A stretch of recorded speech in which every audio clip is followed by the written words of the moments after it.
ஒரு ஹதீஸ்ல என்ன ரசூல் ஸல்லல்லாஹு அலைஹி வஸல்லம் சொல்லி காட்டினார்கள், நரகத்திலிருந்து ஒரு சிலர் எடுக்கப்படுவார்கள். அவர்கள் நரகம் தீண்டி இருக்கும், நரகம் தீண்டி கரித்து போயிருப்பார்கள். அவர்கள் ஹயாத் என்ற தண்ணீரிலே போடப்படுவார்கள். அதுக்கு பின்னால எப்படி ஒரு வெள்ளம் போன பின்னால அழகான முறையில அந்த தாவரங்கள் வளருமோ அதுபோல் அவர்கள் அழகாக என்ன செஞ்சிருவாங்க, உடல் எல்லாம் மாறிவிடும்.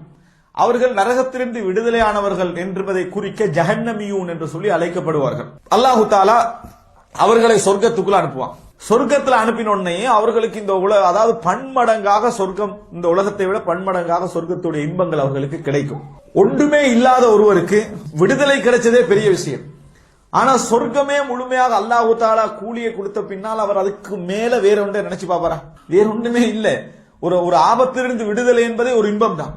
அதுக்கு மேல இன்பத்தை அல்லாஹ் என்ன செஞ்சுக்கிறான், கொடுத்திருக்கிறான். அவர் அதுக்கு மேல கற்பனை பண்ணுவதற்கு அவருடைய சிந்தனையில இடம் இல்லை. அப்ப அல்லாஹு தாலா கேட்பான், உங்களுக்கு இதை விட வேற ஏதாவது தேவையான்னு கேட்பான். அவர்கள் சொல்லுவார்கள், இதை விட வேறு என்ன தேவையால நீ எல்லாவற்றையும் தந்து விட்டாய்ன்னு சொல்லி. அப்ப அல்லாஹு தாலா என்ன செய்வான்னு சொன்னால் திரையை விளக்குவான். அல்லாஹ்வுக்கு ஒரு திரை இருக்குது, அல்லாஹ்வை பார்க்க முடியாத ஒரு திரை இருக்குது. அந்த திரை ஒளியிலான ஒரு திரை. அந்த திரை என்ன செஞ்சிடும், விளக்கப்பட்டுரும். விளக்கப்பட்ட உடனேயே அவர்கள் அல்லாஹ்வை பார்ப்பார்கள்.